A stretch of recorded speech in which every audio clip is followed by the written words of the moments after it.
Hello and welcome to Options Guide TV. My name is Brian Overby. I am the author of the Options Playbook, and I'm going to be your host here for about the next 20 minutes on Options Guide TV. Maybe it's 25 minutes, right in that range. There was an election yesterday, in case you didn't know, and the VIX responded accordingly. We've been been getting short the VIX. We actually took an opportunity. Surprisingly, we saw the VIX pop back up around above the 20 level. So I took time to add to my position. We talked about that on the Monday show. And the VIX right now is down below it's not quite below our 16 level. It's below the 17 level.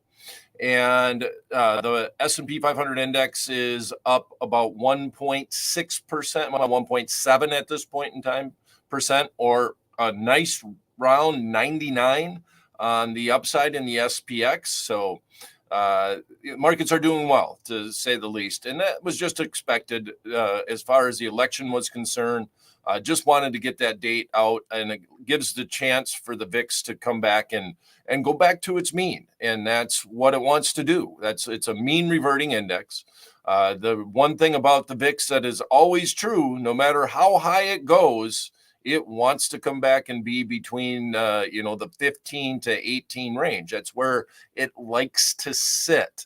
And that really is just a translation into volatility and what people are willing to pay for options in the S&P 500 index. How much volatility premium are they willing to pay on a normal basis when nothing is going on in the marketplace and everybody feels comfortable? And that's truly where the VIX comes from. And that's why they call it the fear index, is when, and we've mentioned this all throughout the month of October, that whenever there was a rally in the marketplace, the markets would come down and the VIX would go up irrationally, is the way that I would say it, is that there were, whenever there was a rally in the marketplace, the people wanted to lock in whatever gains they had. And they used, in general, the SPX put options. And that's really where the fear index comes from, is that if you ever look at the SPX option chain and you'd pay attention to the open interest, you'd pay attention to some of the volatility skew that's in the S&P 500 index, it's always skewed to the out of the money puts. And that is, truly what the S&P index, well, let me say it this way. Options were first intended to be an insurance product. They were intended to be a protection product. And that's why you have all of the vernacular from the insurance world in the options market, right? When you pay for an option, the true word that is used is you're paying the premium for that option contract, just like when you pay for your insurance policy. When you sell an option contract, you're often referred to as the writer of that contract. And that's what insurance agents are. They're underwriters of that policy. And bottom line is that an option is a contract. So the S&P 500 index is just a great example of a product that is used more so for what options were first intended to be, a vehicle to protect an asset as opposed to a vehicle to speculate on an asset. And so now that this known event is over with, and we still have the Fed that's looking to reduce interest rates, but as mentioned, the election weighed very heavily on the markets, that the event of the election, quote unquote. Okay, so the VIX could even drop down a little bit more after Thursday, after the Fed comes out and announces at this point in time, the futures are saying that there's 100% chance that they're going to cut at least 25 basis points.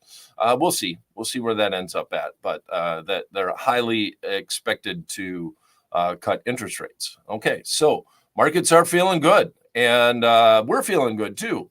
We've done a couple of earnings trades now. Actually, let me stay on the VIX. We're still here.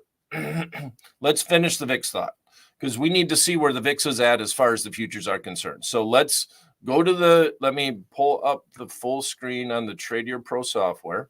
All right. And let's just go and look where the VIX trade is at.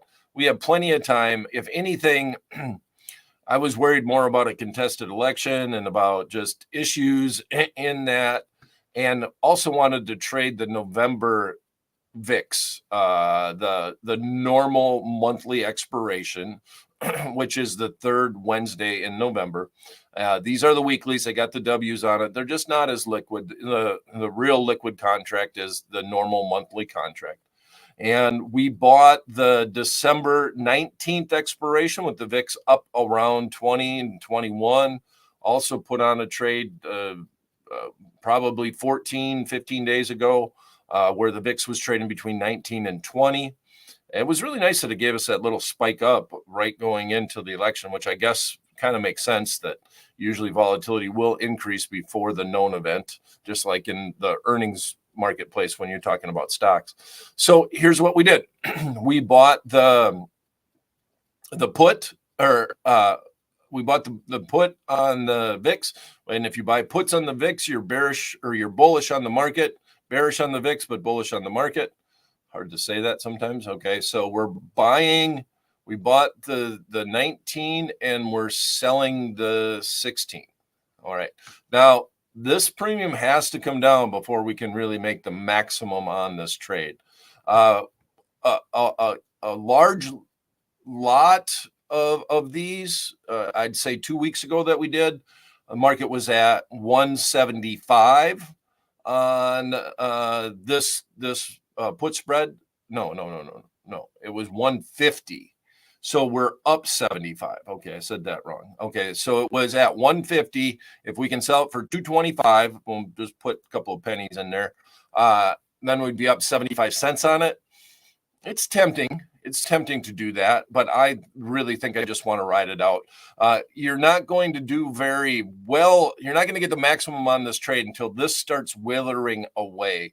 And if the VIX is hanging around the 16 level, it's going to be really hard for this time premium to come out of this option contract. We really needed to get down closer to the 14 level, down in that range.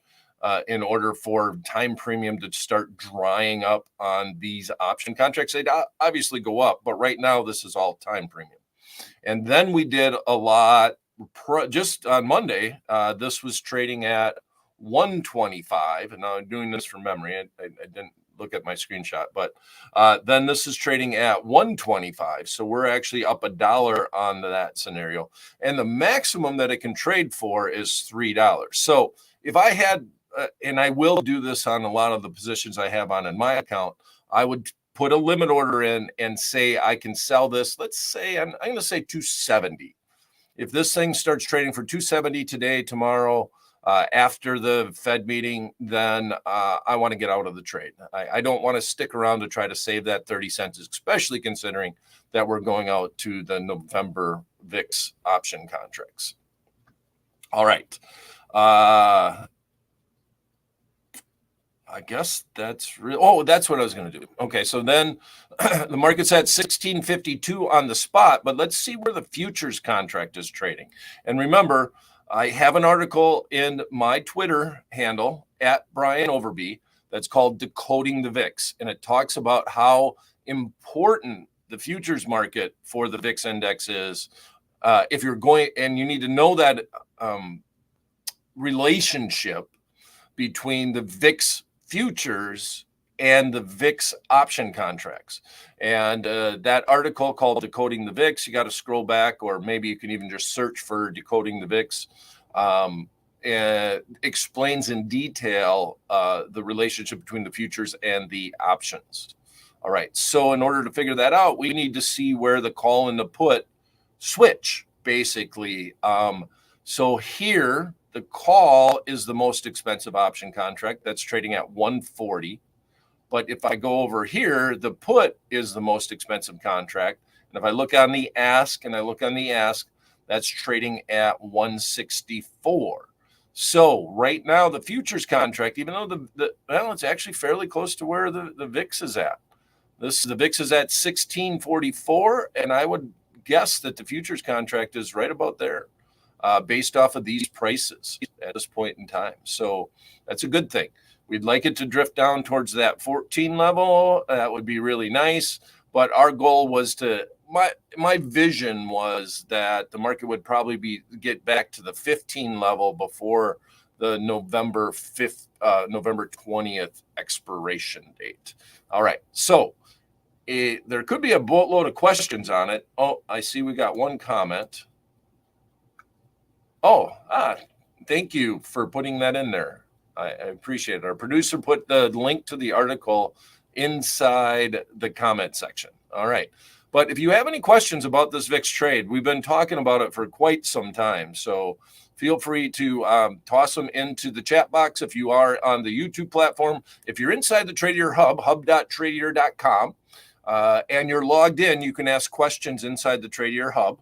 And also, if you're on the X platform, you can ask questions through that. We stream on through X, through the Tradier X handle, and through my handle at Brian Overby. Okay. Now, while we were waiting for the election, to be blunt, I mentioned on Monday, let's just look at a trade in Palantir. Let's look at an AI situation. And when we looked at earnings, I was a little bit more bullish on Amazon going into earnings because of their AI dealings and the fact that they were a little bit ignored in the AI space, even though they were making great strides. And they did have a lot of comments on AI, and that drove the stock higher, and Amazon is still higher. Still trading about 15 points higher than where it was before their earnings. And this same thing happened with Palantir. So we put on a bull modified butterfly. I know that's a mouthful.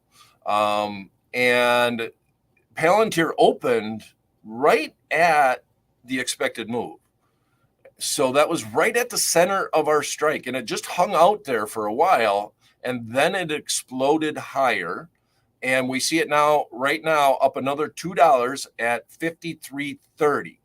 And the big news on Palantir's conference call was the amount of money that they're making doing government contracts. They're doing very well in the AI space, dealing with the government, and the government actually giving them money for work done in that space. And so those contracts have been very profitable. And because of that, we saw that stock go up quite a bit after earnings, above and beyond the expected move to the upside. So a one standard deviation move, probably even more. So let me grab the trade that I had on. So Palantir was at 50.15 on Monday.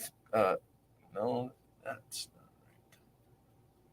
the screen grab that I grabbed was when Palantir was at 50. It was already up $8.73. So you know what? Let's back out a little bit. Let me share that with you. Because I did say that this was a trade that we were doing just waiting. I wasn't as bullish on it as I was on the Amazon position going into their earnings. And let me pull that up, because I did grab the screenshot when I was just looking at the markets that day. And we'll have that up, and we'll go here and we'll grab the trade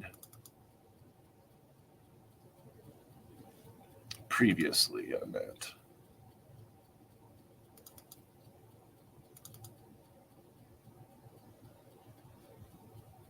Oh yeah, I'll just set it up. There we go.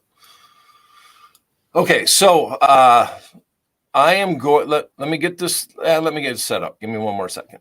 Okay, so the trade that we did was a 46, 50, 49, and then 51. 46, 59, 5, 49, sell, and then 51, buy. All right. Let's go to I'm going to have two different screens up, and let's show this. Okay. So this is the screen grab that I took on Tuesday after the earnings report. And this is the actual trade. Now, when we did the trade, the market was around 42. And we came out and looked at what the expected move was. And so we bought the 46, sold 2 of the 49. So that's 3 points wide. And then we bought the 51. And it was really interesting to me because I did have somebody send me a message through the Twitter handle and said the market is at 50 or 49. Should I get out of the trade? And at that point in time, we paid 40 cents for it, and it was a triple. Now, I've mentioned this many times that if the market gets to the short strike after the earnings report, you want to get out, and that a butterfly is not a home run. You're not looking to try to make the maximum on the trade. The maximum on the trade would be $3, but we paid 40 cents for it. We could sell it for 130. This was the market at that point in time. I don't know how many times I have to emphasize this. Like, just that is a good trade. That is what you did. Instead of paying $4, I don't know what it was at that point in time, but instead of paying, I'd have to grab the screenshot. Let's say $1.50 or $2 for the 46 strike call option. At the time, you're paying 40 cents for the butterfly. You got a lot less risk. And so you're going to have a lot less potential for reward. So if you can double or triple, you just get out. So if I would have been tempted to get out for 80 cents if we put it on for 40 cents. Don't think that you're going to get the home run and you're going to get the $3, which is the width between the 46 strike call and the 49. Just don't think that that's going to happen. And don't even just get it out of your head. So take the trade, take the profit and move on. And I think the reason why I bring that up is I had somebody ask me about the trade. And I'm like, are you kidding me? And we've said this about 20 times that if you're doing this trade and you double or better, you want to get out. And that's going to be your risk and your reward.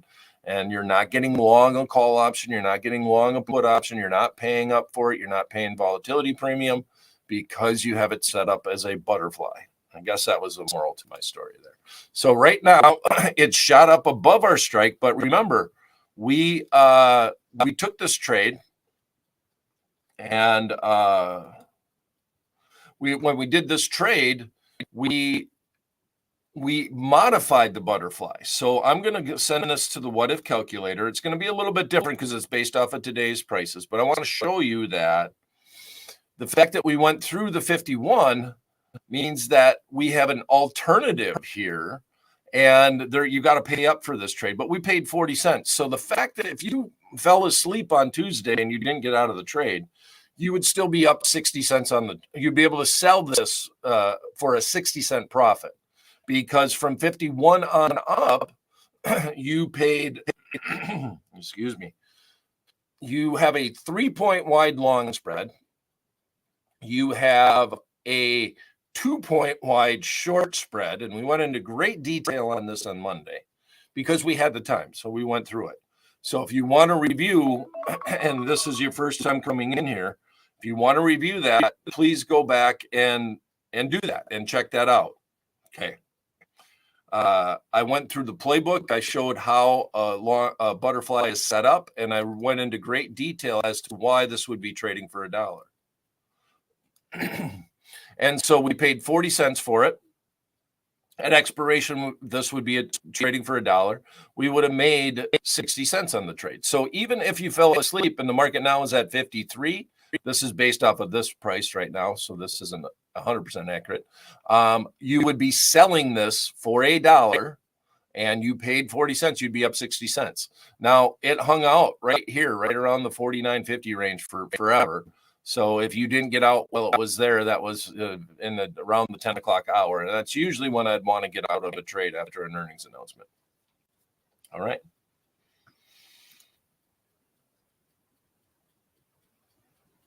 Oh, yeah. Thank you, Patrick. The trade was right around $42 and it went up $8. Yep. It went up basically the expected move. So Patrick made a comment helping me out down there saying where it was. I don't know where my screenshot is. 1 second. Let me try it one more time. I'm traveling, so I'm a little bit discombobulated. I'm not back in my real office as of yet, but I'll get there. Next week I'll be back. My life should be back to normal a little bit more normalcy. I think we covered it. I think we covered it. All right. So now that the VIX is coming down, the next big thing is what's going to happen with the Fed.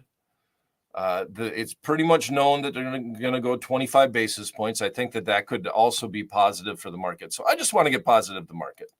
It's Wednesday. We'll go until Friday. We can do it one of two ways. We can do our standard. I guess we could do it that way. I was thinking about just buying a call, but let's do it this way. Let's go in and let's look at the SPX. And with the SPX currently trading at 58.88. That's a fun number, right? 58.88. Let's straddle that number and let's just do a 2-day trade, anticipating the VIX might even come down a little bit lower on this. And we're going to buy the 58.85 strike call, and we're going to sell the 58.90 strike call. Now, I don't mind just getting long the market at this point in time. As a matter of fact, I had a bunch of cash in my in one of my accounts waiting for the election to be done. And in a retirement caught, I bought some SPX, I bought some QQQs, I bought a little bit of the XLF, not to lie, a little bit relative, just because I think that that's the one industry that is undervalued. It's about one of the only industries that is. And I bought a substantial amount of that heading into the election. I just think that we're going to be strong going into the end of the year. Who knows, a year from now, it's hard to predict, but it just was a long-term investment.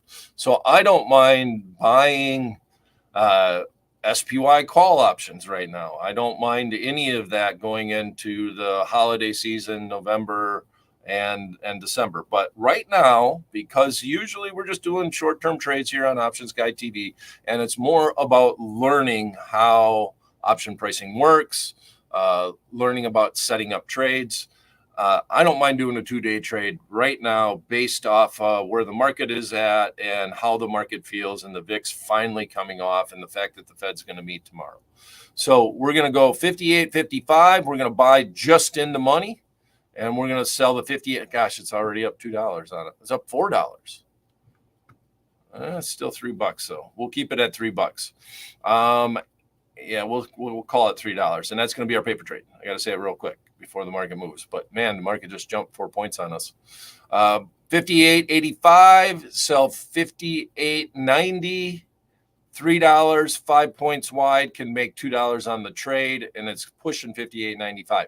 We need it to stay above 58.90. Okay, let's send it to the what if calculator. I'll just show you a picture of it, and then we'll call it a day today. Here you go. And I'll grab my screen grab of it. Yeah, it looks kind of ugly because it's so tight on such a big index. There's just really not that much in here. But here's one of the big things about doing it on a Wednesday. We're doing it on a Wednesday at noon. The option contract that we're selling still has a boat. Oh, that's what's going on here. Dang it. We need to go. Oh, no, that's 2 days. I got it right. 1108. Yeah. So that will be right. Okay. But look at the premium. We're still getting $36 of time premium.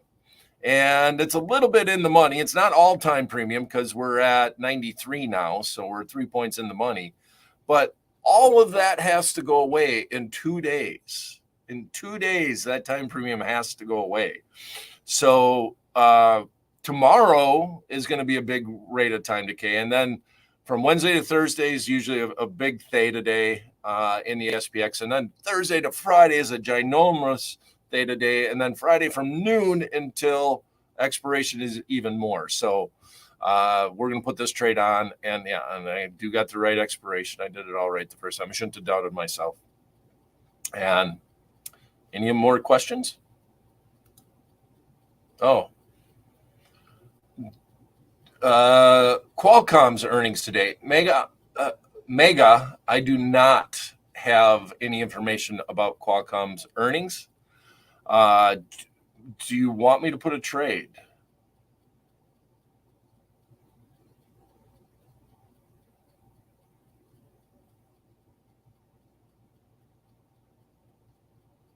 Okay, great question, by the way. M. Allen, great question. But let's go back. Don't go there. Let's go back to Mega. Mega, do you want me to set up a Qualcomm trade? If you'd like me to set up a Qualcomm trade, I can do that. And I do like.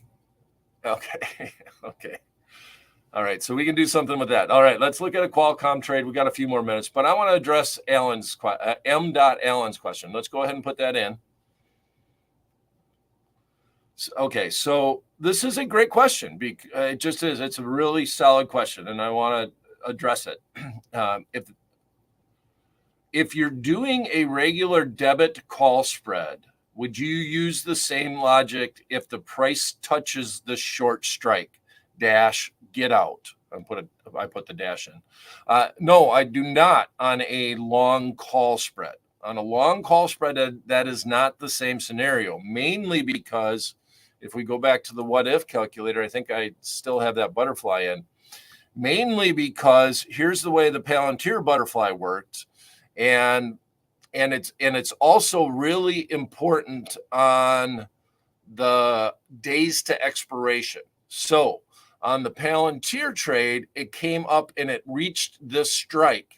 If it continues and you're at expiration, you have the risk of losing money on the way up. So you buy it down here, you got the momentum, it comes up to the strike, and then you're hoping that it just stops right there. And it usually doesn't, right? It usually the momentum will keep it and it won't just hang out, right? It'd be nice if it would do that. But the reason why I'm saying I want to get out is because of this risk when it goes this way. This is usually where your most profit is. Now, and one other thing that I mentioned on the advanced trading side of things is that on the advanced trading side of things is that with Amazon, I liked the Amazon trade a lot more than the Palantir trade. They both worked out, but I like the fact that Amazon announced on a Thursday and you had basically a 0 DTE option contract that expired on a Friday. So all the time premium had to come out of the option contracts over that one trading day. They announced Thursday after the close. All you had was Friday. On the Palantir trade, they announced on a Monday, and then the only option contracts that you have available to trade are Friday options. So those option contracts got all day Tuesday, all day Wednesday, all day Thursday, all day Friday before that time premium really starts getting sucked out of those option contracts. So in that instance, I didn't mind our trade. And I said that, and I said, but this, that we were just looking to do something, waiting for the election to get over. And that this, I'd rather have them announce on a Tuesday or a Wednesday if I'm going to do a trade like a butterfly. All right. All right. Qualcomm. All right. What you want to? Should we keep the theme going? Should we stick with the modified butterfly and Qualcomm? This isn't my official paper trade. My official paper trade was the SPX trade. So bottom line is on a, I didn't finish the thought, M. Allen, is that if I'm doing a long call spread and it continues on up, like in our SPX trade, that is totally fine with a long call spread. I don't have the risk of it going higher and losing some profitability on the trade. So on the butterfly, if it hits the middle strike, I want to get out. On the long call spread, I'll decide based off of what's going on in the marketplace and how much time decay has happened, yada, yada, yada. Okay. Qualcomm. Okay. So Qualcomm, if we look at the shorter term options, so the November 8th expiration, a couple days away, is trading at 123. So that's highlighting the fact that there is an earnings report. Let's look at the expected move. The stock is at 171.28. So, well, we're kind of right in between strikes here, aren't we? The 172.50, I guess, is the most at the money. That's what the software is highlighting. So we'll use that. So to figure out our expected move, we would go in and we got this expiration over here. It says that expiration. We're going to buy this option contract. We're going to buy this option contract based off of the midpoint. Wow, that's a fairly big move. 13 points, but I guess that's $171 stock. So 13 divided by 171 means that we're looking at about 7.6% move is the expected move on Qualcomm. Now, remember, that's in either direction, saying about 13 points. So if you're setting up, I'm gonna assume you want to be bullish on this mega. So we'll get bullish on it, and we'll do the same trade that we did in Palantir. I like it a little better because it's on Wednesday as opposed to Monday. So I don't mind this as much to set up that type of butterfly. 171. So 171. So we want to know where the expected move is at. So 171 plus 13, which means that if we buy the most at the money call, buy the most at the money put, $13.20. Marketplace is saying that's the over under the expected move on the most at the money strike. And that's around 184. So 185 is the closest strike to that. And it's not an exact science. It's not. We just want to be, fairly close within that range. So let's see what we can do here. See if we can get 5 points wide. Maybe we can go a little more. Let's do a little more. Let's try 184. Okay, so let's look at we're going to buy this one. And on this side of things, let's go 7.5 points. Let's try selling this. We're getting some decent premium on the 190. Let's see how expensive that is. So that gives us 7.5 points. And then here we'll go 5 points. So that'll mean that we got 2.5 on this. And let's hit the ask.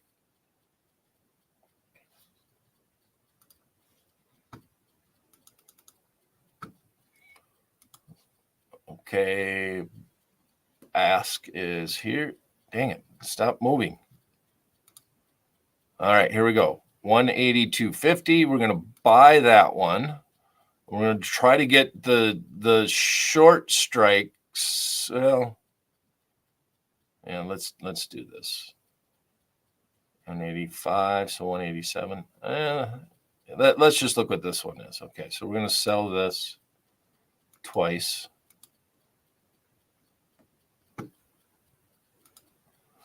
There's a leg time right now and on my computer, and then we'll go 5 points here and we'll buy this one.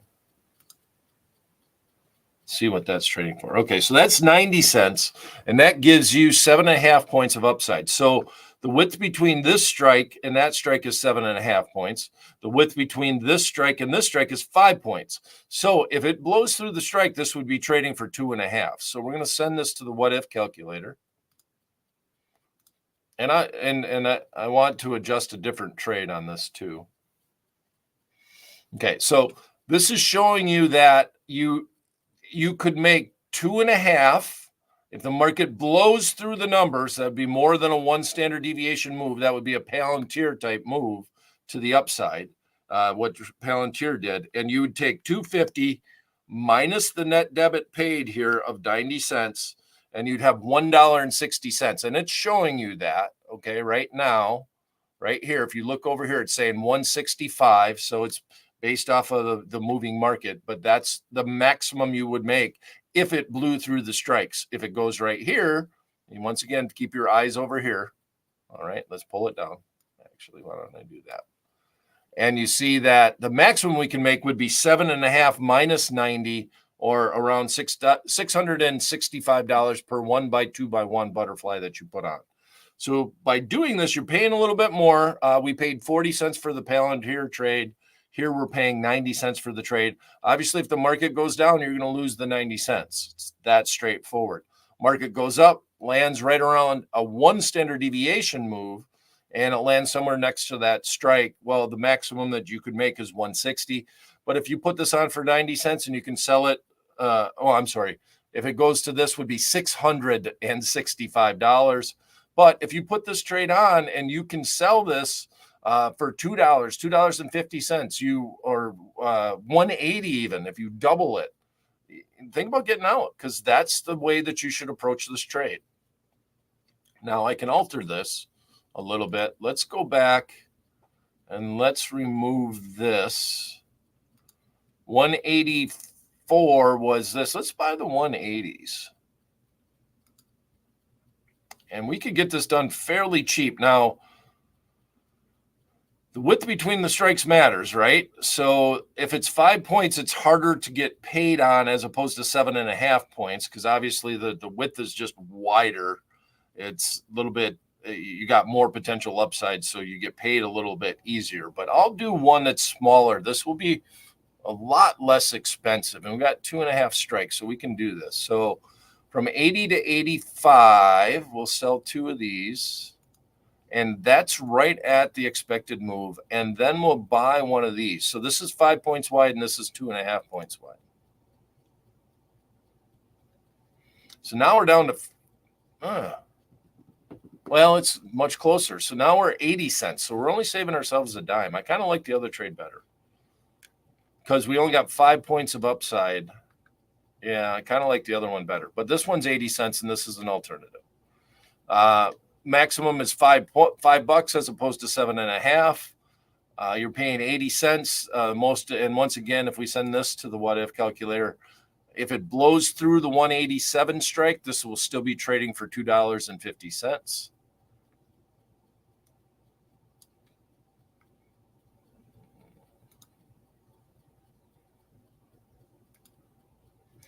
So this will still be trading for $2.50. If it blows through that strike to the upside, you paid 80 cents for it, you'd be up 170. All right. Well, thank you. Thank you, M. Allen. I appreciate the nice comments. Well, that's it for this edition of Options Guy TV. We will see you on Friday. The official paper trade was that we're going to buy a long call spread in the SPX. Follow me on Twitter. My handle is @BrianOverby. If you haven't signed up and set up a login for hub.tradier.com, please do so. There's a lot of good information that's made available to you for just giving up your email address. So hopefully we'll see you inside the hub this Friday, and let's hope the bull market continues.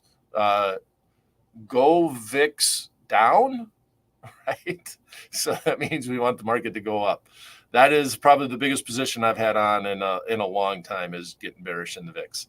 Have a great day.